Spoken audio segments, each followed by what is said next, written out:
And we are live. Welcome to this week's episode of the Funvee Tailgate presented by ThunderblogSports.com, a part of the Bullpen Cart podcast feed. I, of course, am the G-Man, Jordy Cannell. And joining me, as always, is my man, Matty D. What's up, my man? Yeah, a little sad. It was a little bit of a sad day. A sad week, but not too sad. Just a little sad. Yeah. Our undefeatable playoff quarterback. But all of that being said, the matchups really couldn't be juicier, which is what happens when the top four seeds, the 1 and 2s of both sides, make the finals, which really doesn't even happen very often. It's wild that it even happened. No, I was about to say, When was the last time this actually went down all according to plan? And not only that, but even almost more important, it's not even that. Like most of the games, 3 of the 4 games, weren't even really that close. Yeah. A lot of the divisional round games were they just weren't exciting. I mean, the Patriots game was over as soon as it started. Which the is Chiefs still game wasn't blown very away fun by. Right. Yeah. Right. I mean, you would have thought the Chargers of old, but you thought this team was different. I think Tom Brady, as proven by his social media prowess from basically everything after the game, he really was taking everybody thinking this is it of the Patriots, and really just jamming it down your throat of I'm not done yet, motherfucker. Right. But like Patrick Mahomes, you thought, oh, he's a rookie, he's going to struggle right out of the gate, and he even looked great. I mean, and the Colts looked like duds. So, yeah, I mean, it's kind of wild. I mean, the Rams game entertaining enough, but Well, it was entertaining, but I mean, you kind of knew. It seemed like you kind of knew. Yeah, it was 27 at halftime, so it wasn't like super exciting. I mean, the Cowboys got to 1 score by the very end, but You're right. You knew.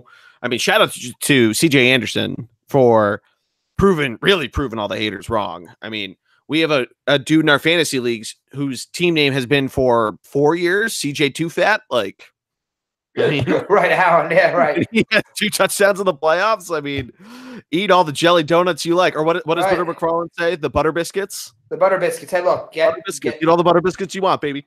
Right. Get thick, get paid, I guess. I don't know. It's wild. He doesn't even look like a real, and I've seen a lot of weird looking NFL players. He doesn't even look close to like a real NFL player. And by the way, all credit where all credit's due. He looks great. So I get it, but it's just. I mean, Mike Tolbert used to hawk touchdowns week in, week out for the Carolina Panthers. So nothing's out of the question in terms of weird body types terms of running backs in the league. But Tolbert was always kind of like a running back, fullback kind of thing. That's true. So, right. I mean, I know. Anyway, I give the Rams credit though, because it's not always easy in this day and age to commit fully to just running the football. And they just, these offensives, they want to pass. But I also got to tell you, the fact that I don't understand why more teams aren't doing this. They just run jet sweeps all the time with great effectiveness. It's insane. Insane how they run the ball. And they run it with all different types of players. And they didn't do it in this game, but they've run a tight end jet sweep. Yeah. So many teams do the action, but then don't actually hand it off, right? Yeah, or they have it at some weird bubble screen. Right, but whatever. To me, and by the way, I think Sean McVay is a great coach, but I get what I'm shocked by is I watch it and I go, it doesn't even look that hard. As a play itself, it's not a trick play. Guy just runs behind and you hand him the ball. And they do it with Robert Woods, Brandon Cooks, Cooper Kupp when he's healthy. And I gotta tell you, it freezes the linebackers. It works all the time. And I'm still shocked that more teams do not do it. Because they do it so much that defenses are almost expecting the jet sweep, not the fake jet sweep handoff. So, I'm shocked. But do also think the Cowboys got a little exposed, which I like. I mean, I said it. I said, I told my dad, I said, I'd rather the Cowboys lose than the Eagles win because I couldn't stand another week of hearing about the Cowboys. I can't stand it. I love the fact that they lost, right? Yeah, the Cowboys being in the NFC Championship game. I mean, everybody wants to shit on the Patriots, and it's 8 straight AFC Championship games. One Cowboys champion AFC or NFC Championship game, not even Super Bowl appearance, NFC Championship game would have been worse than 100 straight Patriots AFC Championship games with 50 Super Bowls. Right. Yeah. And yeah. So I'm very happy. Tom Brady might do. I agree. Like I said, I'm with you there. I was just really happy that it happened like it did. Doesn't matter if they have Amari Cooper. They held Zeke to 47 yards rushing. They shut Dak down for the most part. I mean, it's a good matchup, and they took care of business. And man, they just ran all. It was great to watch them just run over that Cowboys linebacker core. I loved it. I ate it up. I thought it was fantastic. Yeah, I mean, they had 273 yards on the ground, which was 150 more than I thought they would have gotten. I would have thought they'd break a century, but not having both C.J. Anderson and Todd Gurley do it. Yeah. I mean, Jared Goff got into the action with, I want to think a couple, remembering some of the plays, but 12 yards on his part. Robert Woods, Josh Reynolds, Brandon Cooks, they had some of those rushing yards, as you mentioned before. I mean, all 3 of their touchdowns on the ground. They knew how to get the job done. Jared Goff goes 15 for 28 versus Dak's 20 for 32. Not terrible, which, I mean, it's not proving the haters wrong because you didn't win. You didn't get to the NFC Championship game, but he didn't have a bad game, I wouldn't say. Right. No, I don't think so. I mean, and the one thing about them is that defensively they have some holes, but they have the best defender in football. They've got some other pass rushers, and they've got enough secondary help that if they get a lead, they're very difficult to deal with. Yeah. And we've seen that. We've seen that with the Eagles. Both games with the Eagles against the Cowboys.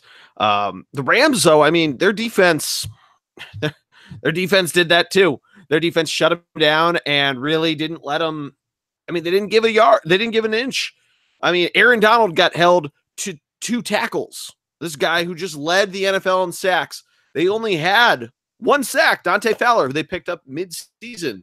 His defense did really well. And don't get me wrong, I'm not trying to downplay what they did because they had 6 tackles for loss.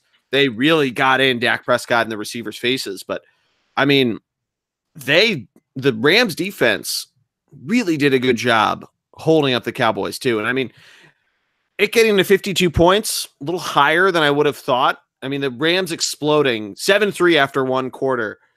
That's what you kind of would have thought it was going to be. You're going to trade maybe each team gets a touchdown, and it's going to come down to kicking. And the 17 spot that the Rams put up in the second quarter, you're all of a sudden thinking, what happened to this incredible linebacking core the Cowboys sport? And are we going to see a complete blowout here? And obviously the Cowboys put up a little bit of life in the second half, but for the most part, it looked like that. Like you said, you never really had a doubt in the second half that the Rams were going to, give this up. Yeah, no, what's good, they don't have a great home field advantage either. And I think that hurt them too. And it was a little better than I thought it was going to be. But like you talk about getting loud and you listen to like the Eagles and the Saints game, and like when the Eagles were on the field offensively, it was loud. And that does affect a team. It forces different counts, forces different snap count. And I think that hurts the Rams, though. So I'm hoping as they get to their new stadium that the fan base continues to grow. You think they're winning, that the fan base would be huge. Although, hey, you saw who was at the game, right? The famous player who was at the game? Oh, diehard Cowboys fan, LeBron James. In the Rams locker room? Seriously? Yeah. Seriously? Yeah. I love it. I mean, come on, dude. You have some conviction. Very embarrassing. You don't see Bradley Cooper walking in. You don't see Mike Trout walking into Rams games, right? He doesn't go to Rams. He goes to Rams game. He goes to Chargers game. He goes to Eagles games. I respect that conviction. I appreciate. By the way, if he was just at the game, that's fine. It's when he went into the Rams locker room that really grinded my gears. Okay, really grinded. I mean, he's an athlete in LA. You'd expect him to go to the game, show up at a pro game. Right. Like, think about all the people that are shown at Dodger games. That's okay. You know, I mean, you can go just can't go into the locker room afterwards. Yeah, I mean, like yeah, it's pretty wild. I mean, it's not like even like actors who go to LA and like they end up, you know, because they've been out there for so long rooting for the LA teams. Like I think Bryan Cranston's a pretty good example of that, who did the Good Morning Football thing for the Eagles, but then also said like, you are the one who knocks teams out of the playoffs, except for the Rams, because he's now become a Rams fan. And he's talked about that before in media junkets that he's done. But athletes, though, I mean, especially if you're going to be that vocal about it, that's like if he shows up at a USC game wearing Trojans gear, which is practically almost what it is because it's at the Coliseum. But yeah, wild stuff from LeBron. Yeah. No, I'm surprised that he didn't bring out a glass of wine. Did they serve that at the Coliseum, you think? I mean, yeah, it's probably it's Are LA. They jugs of wine to go with the Coliseum. I get you. I'm with you. Pick the vine? Yeah. Yeah, but I really thought that the Rams showed they were a little underappreciated. We're talking about another team that was underappreciated as well coming up. They were really an underappreciated team. I know it was talking about the Rams. They were talking about everybody else, and they really showed that. And I was impressed with the performance, especially the running game. The other NFC game hurts to talk about, but we're going to talk about it anyway. We gotta talk about it because there's stuff to break down and some storylines coming out of it on both ends, both the Eagles and the Saints. But yes, yeah. Well, I'm going to tell you. The Eagles came out right away. I'm going to tell you. Well. All right. Let's talk about let's talk about the opening. They look great, dude. They look great. The first quarter was fantastic. Mm-hmm. I don't know if it's the fourth down conversion that punches them kind of out of place, and they can never figure it out until really that last drive where Foles ends up throwing that interception. But the punt, the fake punt certainly helped. Yeah. I got to tell you, I think I come out even more impressed though with the Eagles' defense. So they held the Rams to 20 points at home in a must-win playoff game. Not the Rams, I'm sorry, the Saints. They were really good all game. I was impressed that the pass rush, the run defense was particularly good. The only thing that beat them was Michael Thomas, which you expected something along those lines. I do think more than the fake punt, the interception, and by the way, I don't even think it was a horrible throw by Nick Foles, but that not great throw by Nick Foles to Ertz that got picked off. We don't think we were gonna score at least a field goal there. That hurt our momentum a lot too. That first pick, you mean?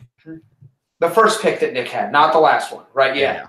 That hurt a little bit. And it wasn't even, like I said, it wasn't a horrible throw. Great interception, just a tad underthrown. Yeah, because other than that, he was rolling. I mean, finding everybody he wanted all over the field. The running game was doing just enough to get by. The play calling was spectacular, I thought. Yeah, I thought so too. And Foles made a couple of not so great throws. And I'm not talking about the interceptions, but we did enough to win that game. And I'm going to tell you right now, I don't know if we would have won the game, and I'll tell you that in a second. But I think we were going to score a touchdown on that drive if that ball doesn't go through Alshon's hands. Straight up. Now, I don't know if we would have won because we would have given Drew Brees the ball back with like a minute left, maybe, depending on how it went, and he might have gone down the field and kicked a field goal to win the game. And I was kind of thinking that's what was going to happen. Similar, by the way, a la Super Bowl. We thought Brady was going to take the ball down in a minute and a half and score a touchdown, and then Brandon Graham did Brandon Graham. So, yeah, I don't know. Do you think we were going to score there at the end? Like honestly, like in your heart, right? It felt like it. I was buzzing when they finally started getting going, and it was a real gut punch when it goes through his hands, and not only that, but it bounces right into New Orleans' hands, right into Marshawn Lattimore, who had himself a game, right? It was insane. For one, he's the guy who the Minnesota Miracle happens against, and he redeems himself. Yeah. By all stretches of the imagination, redeems himself with that. Yeah, it legitimately is difficult for me to discuss the interception. But I guess it makes me feel a little better. You know, we would have won the game if it wasn't for. We lost the game. We didn't have it taken from us. We lost it, and it hurts, but it's also makes me feel a little bit better. Hey, the Saints got away with one. I don't know. Maybe I'm wrong. I don't know. I was impressed though with our performance. We did not get blown out. Glad it was close. I'm glad it was low scoring. It's what you thought they'd need to do to win this game. Right. Yeah. By the way, you had told me though after the first quarter, we would have only scored.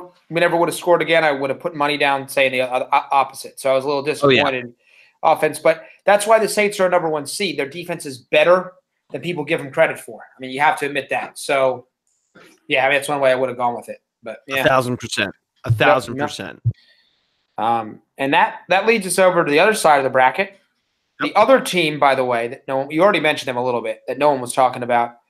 A little bit of disrespect is the Patriots. Yep. I mean, they were legitimately disrespected by Tom Brady is the worst quarterback left in the AFC. You know, they don't have it this year. Did we forget last year? 2 years ago, they won a Super Bowl and the greatest comeback ever. I didn't see Brady being awful this year. I'm not saying he was an MVP, but he wasn't awful. He won the MVP last year. I mean, if you're Phillip Rivers, I would be like calling up ESPN and being like, "Are you serious? You just, come on." Give them more material if you're Phillip Rivers. And you saw Brady, right? Right. Brady comes out and he's all, "Oh yeah, no one thought we would win." Blah blah blah. Of course he's eating it up. Oh my God, they obliterated the Chargers. Like, there was a line for that game in the first half, dude. Like, Vegas came out with the Chiefs-Patriots line in the first half. Wow. Savage. Yeah. Well, one of the things you got to note is against the Ravens, the Chargers, instead of going big, they went small. They played basically converted safeties at the linebacker position. Well, the Patriots saw that, and as soon as the Chargers tried to do that, because they're very undermanned right now due to injuries in the middle linebacker position, they just ran Sony Michel down the middle of the defense's throat because they didn't have the personnel to stop him. And that really that started the wave. And then after that, I mean, if you let Brady have a run game, he's going to chew you apart. He's finding everybody out there, and it was spectacular to watch him dissect that very good Chargers defense. Yeah, he's just an absolute genius when it comes to reading defenses, figuring out exactly where you're going to try to beat him. I mean, granted, the Chargers started using a zone defense, which is stupid to try to use against Tom Brady, especially because they said this Patriots team was slower, blah, blah, blah. Why you wouldn't just run fucking man-to-man down their throat and try to stop them until Tom starts, getting creative and blah, blah, blah. But you're absolutely right. They let Sony Michel completely get them ahead, and Tom Brady, all he had to do was sit back there with a million hours every single drop back, and he did exactly what he had to do. And what we're not giving a ton of credit to is the Patriots defense. The Patriots defense held the Chargers to 19 rushing yards. Phillip Rivers ended up having actually a decent stat line of 331 yards in the air and 3 touchdowns along with an interception. But a lot of that comes from the second half. But 19 yards on the ground, the Patriots defense just completely shut down any sniff of life the Chargers offense could have shown in that game. Yeah, that was also equally as impressive. And that's what happens when you give Belichick some time to rest some guys and figure out a game plan. I mean, they heckled Phillip Rivers. And by the way, yes, they got away with a little bit clutching and grabbing. maybe a late hit here or there, but it is the playoffs. So that's what happens. You get away with a little bit more, right? Think of the NBA. It gets a little more physical. NHL, a little more physical. Baseball, a little more intense. NFL, a little more intense, a little more physical. They let a little more go away. They let you get away with a little bit more in the playoffs. I didn't mind it. I don't love all the defensive back holding penalties anyway. It was 7-7, by the way.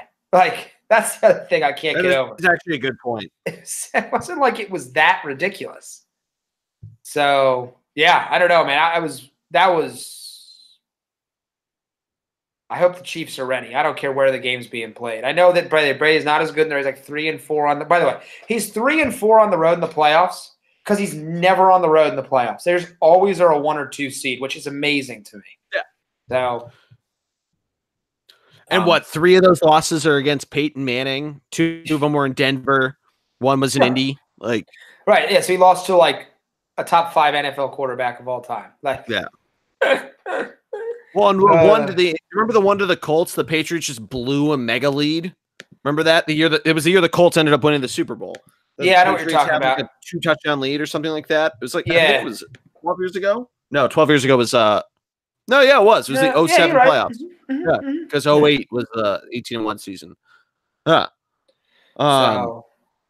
Completely insane, though. But let's quickly touch on the Chiefs-Colts game, because, I mean, this is the one we don't really need to dissect that heavily, I don't think. Or am I wrong in saying that? It was a little boring just because of the weather, a little slow, if you will.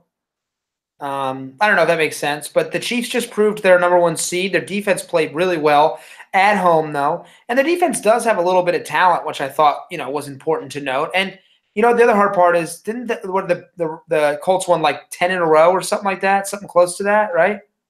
Yeah, but didn't it come out that like all the teams they played weren't the best teams in the league? So like, I guess it's all like revisionist history. You won 10 in a row, and it was only against and talent of Bills, Raiders, Jaguars, Titans, Dolphins. Lost to the Jaguars, Texans, Cowboys, Giants, Titans. Yeah, so it's not the worst schedule in the world, but yeah, it's definitely a real slam on the brakes, I guess, by the Colts to slow down there, especially because they were so dominant over the Texans last week. Right. You would have thought they'd put up a big fight against KC, and they come another game, they go down 14-0, and when they had the opportunity to to fight it, they just didn't. It was the only touchdown they had at halftime was a blocked punt, which was actually an awesome play that the Colts defense had, but they didn't get a first down until the final drive of the quarter, when then Adam Vinatieri doinks one off the upright that could have made it a respectable 24-10 going into halftime. And then really, I mean, you could have turned that game off at halftime and you wouldn't have missed anything. There's nothing really going on for the rest of that game. Yeah. No, I'm with you. The other thing I would tell you is the Chiefs showed they've got a little bit more than just Mahomes, and that and they have the running game. David Williams looks really good. Kareem who, but once again, this is all great, and I'm going to jump right into it. It's all great, but it doesn't matter if you're Andy Reid. This is a great playoff win. Andy has one thing left to check off his box, and that's winning a Super Bowl. And he's going to have to get by a guy he already lost to in the Super Bowl once, who more than anything, this Patriots team wants it. It's going to be his biggest challenge, maybe of his career, to take on this Patriots team, even though I know it's at home. By the way, so current weather forecast is like negative 15 degrees. There's like a polar vortex hovering over Kansas City. It is going to be like when you walk, like before the game actually starts, it's going to look like an old school classic, like cold breath. It's going to be wild there. I am excited to watch. It's going to be incredible. Yeah, It's going to be a ton of fun. I'm not totally buying the cold weather is going to ruin this game. I think it's going to make. I don't think so. I think you're right. Yeah. Make it just an awesome environment. I mean, I think we're going to see a lot more running. You're going to see Brady kind of take that old school football, show Pat Mahomes, hey son, I played back when running used to dominate this league, and you had to do a little more. Let me show you how it's done here. Not to ruin our picks or anything, but it's going to be an exciting weekend of football, and I am pumped to break it down with you, Matt. Well, yeah, and I got to tell you, first of all, don't overreact. What I mean by that is, if the Patriots win, it doesn't mean Mahomes and Reed will never win. And if the Chiefs win, it doesn't mean it's a changing of the guard. It doesn't mean that Brady's going anywhere. Like he wants to keep playing. He's honest about it. And quite frankly, there's no reason for him. The one thing you keep seeing Brady do is he keeps throwing a good out. When you saw the end of Manning's career, he couldn't throw a down and out. He couldn't make a sideline throw. I haven't seen enough zip taken off the ball to tell me Brady's going anywhere. So don't overreact. I don't know how you pick against him. As good as Mahomes is, I don't know. How do you pick? I mean, honestly, how do you pick against him? I don't know. Go ahead. We'll jump into that. Let's first do the NFC Championship game. Mm-hmm. But Matt, we got to talk to everybody. It's the playoffs. We're starting to get college basketball really getting into full swing. The NBA is getting to full swing as we're all getting close to the halfway mark. The NHL's already hit the halfway mark. We got to tell the fans about our favorite sponsor, Schneckbook. That's correct. And you know what? I made a great point because it's hard. This is the last real weekend of football because the next game is a cultural event. So if you, first of all, you want to get him in now, you got to get your bets in with our guy Logan over at Schneckbook to see if he can help you out. Make a little bit of money coming out of the holidays. You may have lost some. So now's your chance to make it back up. And gambling's a great way to recoup losses that you've taken while buying Christmas presents. And Logan, our friend Logan over at Schneckbook, he's giving you that 2019 special. If there's anybody that cares more about money you lost, it is Logan Schneck. Oh yeah, I couldn't agree more. And you're right though. The other thing too is you made a good point. You mentioned something there. College basketball is on fire right now. So you give Logan a call, all right? He's got a 2-for-1 special going on right now, all right? He will drop. He's still gonna give you the initial charge there. But if you want to put a bet in a college basketball game, he's gonna lower his normal bookie fee all the way down to 67%. All right, and so it's a deal of the century here to get involved and put some. I mean, look, hey, you would have made a pretty penny if you had taken Syracuse over Duke this past weekend. So get prepared and give Logan a call. Go to www.schneckbook.com. Number of different ways to Google it. Some words I can't say on a podcast. You'll find it, all right? And tell him at the Truth and Knowledge. Use our promo code. It's Ravage. The promo code again, Ravage. That's the one for the Thunderblog. Know that we sent you. Ravage, Schneckbook. Make some money. Recoup your losses. All right. NFL Conference Championship weekend. I think it's going to be maybe one of the best weekends of football. Probably one of the best championship weekends we've had in a while. Which I feel like we say a lot. I feel like we say that a lot. I feel like a couple years ago when the Packers played the Falcons, the Falcons ended up blowing the 28-3 lead, and the Steelers played the Patriots. We thought both of those games were going to be really good. And I think the Packers kept it close and then fell apart, and the Steelers put up a dud. So, Matt, is it completely out of my mind for me to say this might be the most exciting weekend of football on a championship weekend that we've had in some time? Oh, absolutely. Because there's, without a doubt, there's not a weak game at all coming at. And every game has such incredible storylines. I got to tell you something, too. There's really not a Super Bowl that's going to be boring out of this, right? On paper, right? And obviously things change, but on paper, there's really not going to be. Oh, yeah, I certainly agree with you there. And I can't get enough of it. It's a hard, like I said, I just mentioned it's a hard week because kind of the real last weekend of real football, like we were stating.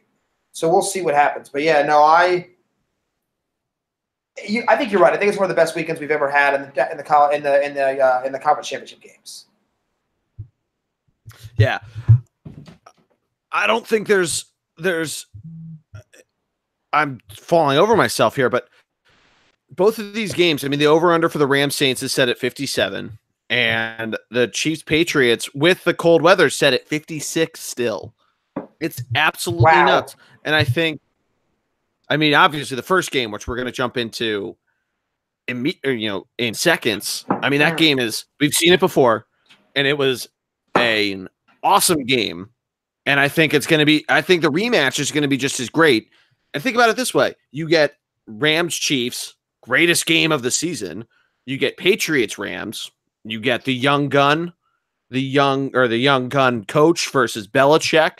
You get Brady versus, I want to say Goff, but that whole team. You get, and then think about the flip side: Saints Brady or Breeze Brady, Saints Patriots Breeze Brady, or Saints Chiefs. Another two high scoring offenses. I mean, it's a win-win-win-win scenario. Right. And the other thing I'll tell you too, these might be the 4 best coaches in the NFL. That's not wrong. Head coaches, right? So Belichick, number 1. A lot of people, Sean Payton, number 2. I think a lot of people would consider him at least there. McVay obviously is a super hot name. Most people are in love with him. And Andy Reid, it doesn't get enough credit for the job he's really done in Kansas City. There are a couple other guys, including our own Doug Peterson, you might want to consider in that spot. But this is like the hierarchy of coaching you're seeing right now. And obviously all 4 teams have really great quarterbacks. I would say Goff is the least of the 4, just because the other 3. Breeze holds all the records that Brady doesn't hold, or vice versa. So you've got 2 of the greatest ever. I can tell you, a Breeze Super Bowl win this year, I get a little ahead of myself, but a Breeze Super Bowl win is going to put him in top 5 to me in terms of quarterbacks of all time, getting him that second ring. But anyway, I digress. Which one do you want to start with? Let's start in order. Let's do NFC Championship first. Okay. 3:05 on Sunday on Fox. Joe Buck and Troy Aikman actually are going to make their way down to the Super Bowl this weekend. Or the Superdome, excuse me. I understood. Saints come in, the home favorite, 3.5 points, as is the spread, not as the spread. Matt, what are your initial thoughts coming into this game? Well, they can't do what they did against the Eagles. They can't afford to go down 14-0 because Gurley and Anderson will pound away like we saw against the Cowboys. And I don't know if the Saints are anywhere near the defense, in particular in the front 7 rush defense, that the Cowboys are. They don't have the same linebacker group. So I think right off the bat, if you're Sean Payton and Drew Brees, you've got to find a way to score an early touchdown or at least a field goal. The other thing I see as working against the Saints is some individual matchups I think the Rams can win. One, the interior of that Saints offensive line is a little beat up, and they got a little exposed by the Eagles front. So now Aaron Donald's going one-on-one with those guys in there. But more importantly, the one thing that the Rams have that the Eagles do not have is Akeem Talib. And assuming he's back from his concussion concussion protocol, he can really take a little bit more away from Drew Brees when it comes to Michael Thomas and try to force somebody else to win. And I don't know, before I get to their backfield, that anybody else wide receiver-wise can win.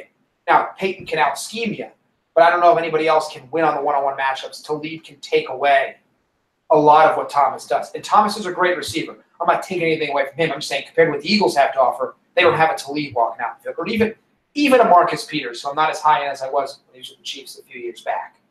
Mm-hmm. So the only other thing I would tell you, though, is can the Rams linebackers stay with Kamara and hold up against Ingram? That part I don't know about. And Kamara obviously is one of the hardest he's a matchup nightmare. So I think the Rams are going to pressure the Saints a little more. than the Eagles were able to on a few fronts. Granted, they don't have Nick Foles, but I think that's got to concern you a little bit. I think that's got to concern you a little bit, and we'll see. I think Drew Brees has to win this game for the Saints. I really do. Yeah, I would agree with that. I think a combination of Drew Brees and, as you mentioned, Alvin Kamara and Mark Ingram, but I think Kamara coming out of the backfield, swing passes, and kind of getting involved that way, going out, even in the slot, I think it is going to come off of Brees' arm, but I think Ingram can help open it up enough that you get Michael Thomas involved, you get the rest of their receivers involved too, because either the Saints are going to try to double team Michael Thomas to slow him down, and that opens everything up. We saw the Eagles try to do that the first time they played him. Obviously, there was a lot of other stuff that happened that enabled the Saints to score that many points. But we saw what Drew Brees did initially on that. Yeah. But I agree with you. I think Drew Brees is the key to this game. And if Akeem Talib's playing, I think it's going to help in stopping them. But I think they're going to just keep chipping away points at you, because that's what the Saints do.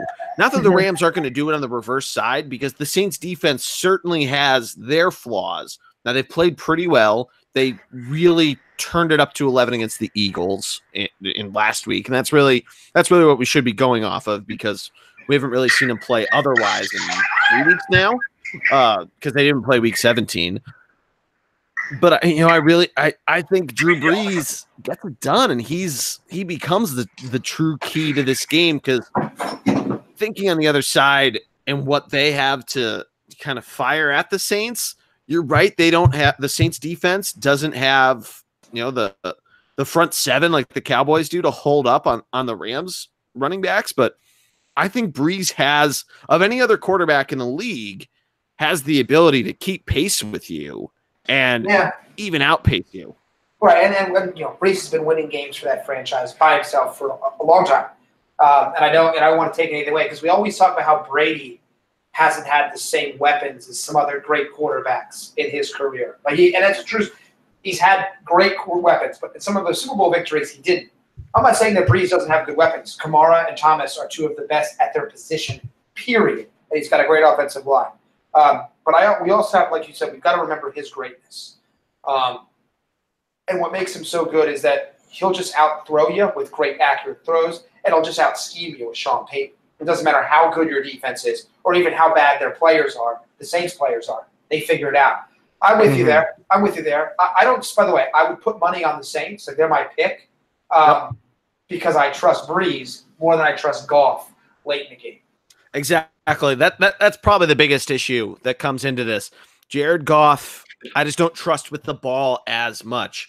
I can see him, I could see him pulling what Nick Foles, or I mean, it wasn't Nick Foles' fault that there was turnovers, especially the last one, but he's much more of a liability than Todd Gurley is, than CJ Anderson is, and especially anybody else on the Saints side of the ball. And I think that's really what it comes down to, because I think Sean Payton knows that, and I think he knows what the Rams, especially after watching the tape from last Saturday, sees what they're going to try to do and see where their defense has been showing holes. And I think he's going to come up with a scheme to combat that and make Jared Goff try to beat them. And I think that's really the difference there. And I agree with you. I'm taking the Saints here, partially because Greg put a gun to my head in December and I said Saints Patriots, but also because I legitimately think that the Saints are going to pull this out. 3.5, I feel like it's too low. It's almost respect for the NFC Championship game, and it's a 1-2. But yeah, I think they easily cover that. I think they might win by a touchdown at least. Okay. All right. Yeah, I think it's going to be really close. I think it's going to take a late, something late to see what happens, like a late play or something along those lines. But okay. It's going to be loud in that Superdome as well, which I think goes against the Rams, which obviously it has to go against the Rams. So, right, that makes sense. Yep. I would say I like it at about a field goal. I really do. Whether it's a late field goal to take the lead or something like that. The 3.5 is the right number for you? Yeah, I like 3.5. I think it's a good line. I would say 3, so I guess I'd take the Rams to cover technically. but I'm taking the Saints to win. Okay. All right. That's not a bad choice. I mean, this could be a game too where both teams start going for two or start trying to get fancy with it. I mean, we saw, the tendency for the Saints to go for it on fourth down, and that really bit the Eagles in the ass. So, I mean, who knows how this game could go. Any other thoughts on this game before we go over to the AFC Championship? I don't think it's the last game of Drew Brees' career. I don't think so either. So if they lose, I this is important to point out. I absolutely agree with you there. I think he's still playing. I know there's a lot of talk with that, but especially the way their offense is developed, I think that he has the core within that team to continue on for at least another year, if not two. Yeah, no, I'm with you there. Totally agree. Yep. All right. AFC Championship game. Patriots at the Chiefs. The Patriots, a team that we have just been applauding this whole podcast, man, come into this as 3-point road dogs, plus 135 on the money line versus the Chiefs, minus 155 on the money line. Your thoughts on this game? I already kind of gave away a little bit about how I felt. I do honestly think that Brady's going to win just because it's Tom Brady. I think you keep saying it's going to be high scoring, and yet playoff games tend to tighten up. We don't see as many shootouts in play because obviously Super Bowl last year being a huge exception there. My initial thoughts are a little tighter at the start. It opens up a little bit, but I don't know if you'll see the Patriots give up a ton of big plays to the Chiefs. I think that might be the difference for me. Tom Brady's the difference, but the Patriots' ability to not give up big plays. It's a hallmark of what Belichick does, and I know how good Travis Kelce's great. Tyreek Hill is. I just think that's a difference maker of this game. I really do. No, I like that. It's a good thought, and you're absolutely right. The Patriots have really prided themselves on not letting up big plays. I think their defense really want to play well for their coach. They want to send everybody off happy in terms of going to the Super Bowl. They don't want this to be the last time that they're with their linebackers coach, right? It's their LB's coach that's going to be the Dolphins' new head coach. Yes, correct. Yeah. So I don't think this is the last time they want to play for him. I don't think they want to let the cold be the reason why they didn't play. But at the same time, defensive players are kind of crazy. So I think they're going to get after it with this game. I think they saw what Damian Williams did to the Colts. I think they still have a chip on their shoulder very clearly with everything with Deflategate, and I think they want to prove, hey, we're gonna go into Arrowhead where you guys couldn't get it done at X degrees more or warmer weather, and we're gonna get it done. We're gonna fucking slam it down their throats. Brady thinks that everybody fucking hates him, and he's just gonna fucking kick this little Kermit the Frog sounding quarterback down and teach him a little lesson here. Like I said before, hey son, I played when running backs had to get it done for you on the ground. Well, you just, you could get 300 yards, but you really had to make it work with not as much speed. I'm going to show you how the cold affects speed. Something like that. I'm not a good trash talker, but right. Tom Brady gets it done. Take the Patriots. No, I'm with you. I think either way, it's going to be it's going to be a great matchup. Some things to also think about. And are the Patriots just going to try to do what they did against the Chargers? Just run the football. And if they run the football, the Chiefs don't have the defensive guys. They have less defensive guys than the Chargers do. So they might try to stick with that same doctrine and just don't take the ball out of Mahomes' hands. Just pound away. That's a really good point too. Yeah, go ahead. Because the Chiefs like to, obviously they keep the ball moving. They like to keep the score running. But if they can keep it, the Patriots slow it down by running the ball and keep this clock moving, keep that time of possession up, a lot like what the Saints did to the Eagles last week. I mean, that really screws up that game plan. And I think that probably is one of the top items on Bill Belichick's list. Whether or not that comes to fruition, I think can happen. I don't know if Sony Michel is still going to be the guy because Belichick has a penchant for changing up who is the guy week in, week out. But I mean, it's a nice problem to have though when you have Rex Burkhead, you have James White, you could throw Julian Edelman on some weird jet sweep if we're going to come full circle on this. I mean, or just if Julian Edelman get another 160 yards that he had last week. Just yeah, have he was that great. happen. Yeah, he was great. I mean, they just have so many weapons to bring at you, right? Yeah. I mean, Belichick has a number of different ways to keep that game slow and to keep that game moving, or to keep it slow but keep the ball moving in their possession. And I think that's probably the key for them in this game. I think you're right. I think the under's probably the play, although life's too short. Yep. But yeah, I think it's Patriots Saints. I think it's that simple. And I agree with you. And I think I think it's going to be a fantastic matchup. I mean, I really do. If that is the case, it's going to be incredible. So I'll put it this way: I'll be happy to be wrong in any which way that I am. If it's one, if it's both, if I'm right, I'm going to be happy in any regard of what we get for Super Bowl 53. No, me too. I really think that as well. I'm fascinated to see. I think to me the most fascinating game is the Chiefs Patriots. So yes. Oh yeah. There's so many interesting potential storylines, way the game could go. And it's going to be an absolute. I mean, it's the one I'm tuning in for more. So I mean, I'm going to watch both because I love football, but it's the one I'm tuning in for more in this case. I think so. If I'm ranking them, I rank that number one. Yeah, I mean, if you're ranking everything, you're ranking your couch number one because you're sitting on it all day. Jesus Christ. Hey, it's true, man. I love it. I know you're going to have a giant bag of tortilla chips, a billion jars of salsa because you love to mix the flavors. I know my Matty D. I know you. Yeah. Sounded incredibly sexual. It's fine. Anyway, anything else that we got going on before we take our leave before championship weekend? After the Super Bowl, we'll get in. The offseason's already in full swing. We've already talked about all the coaching changes, but we'll continue to discuss free agency and the draft coming up. So just stay tuned after the Super Bowl. Don't go. We're still coming back to you, and we'll give you a preview of that as well. So it's a hard time because football is ending, but the second season's about to begin. I mean, it's right around the corner. That's amazing. So don't be sad because it's over. Be happy that it happened. And right. Matt brings up a good point, though. A couple of housekeeping items.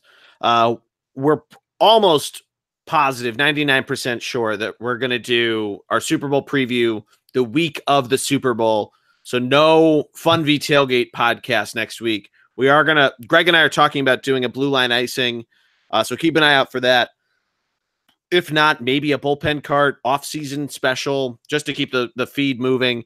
Just keep an eye out on our Twitter, Thunder BLG, or on our Instagram where we keep updates and all that good stuff. Or if one of us is at a sporting event, I know the Flyers are home tonight. They might be on a what's it called? On a road trip after this, but the Sixers are home. So one of us will be at one of those games. So keep an eye out on Instagram. Thunderbug Sports is that handle. Same thing with Facebook. Matty D, thank you as always. This is a ton of fun. No problem. Great time to have me on. Hey, look, don't be too sad, people. Football, like I said, football's ending, but there's a lot of great other sports there coming out too. And we'll continue to discuss those as well. Oh, yeah. Yeah, basketball's coming. Hockey is in the midst of coming back. Baseball's right around the corner. We're a month away from pitchers and catchers. And Hall of Fame announcements coming out soon. Yeah, absolutely. All right. Bryce Harper.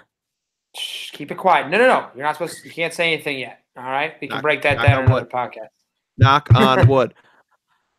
But that's going to do it for us. For my man, Matty D, I am the G-Man. Have a great night and a better weekend, everybody. And go Flyers, Sixers, Eagles, and Phillies. Yeah, you can say it. Say it, Jordy. We're still Super Bowl chance. Go Birds, yes. Go Birds.